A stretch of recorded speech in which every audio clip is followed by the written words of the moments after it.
അപ്പോൾ ഗേസ് എല്ലാവർക്കും പുതിയ വീഡിയോയിലേക്ക് സ്വാഗതം. ഇന്ന് നമുക്കൊരു ചട്ടിച്ചോറായാലോ. കുറേ ദിവസമായി ചട്ടിച്ചോറ് കഴിക്കണം എന്ന് വിചാരിക്കണം. അപ്പം ഞാൻ തന്നെ സ്വന്തം ഉണ്ടാക്കിയ ചട്ടിച്ചോറാണ്. പുറത്ത് പോയിട്ട് കഴിച്ചതല്ല, പക്ഷെ എല്ലാവരും പുറത്ത് പോയിട്ട് കഴിക്കണമെന്ന് കണ്ടിട്ടുണ്ട്. അപ്പം തിന്നണം എന്നൊരാഗ്രഹം ഉണ്ടായിരുന്നു. മീൻ പൊരിച്ചതുണ്ട്, കപ്പിയും ഓമക്കായും കൂടി ഉപ്പേരി, അയില കറി ഉണ്ട്.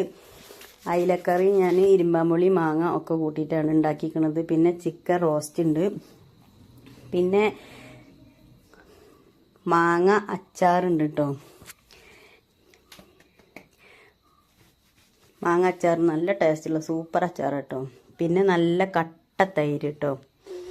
അതിൽ 2 നല്ല ചീനമുളക് വെച്ച് കൊടുക്കുന്നുണ്ട് കേട്ടോ.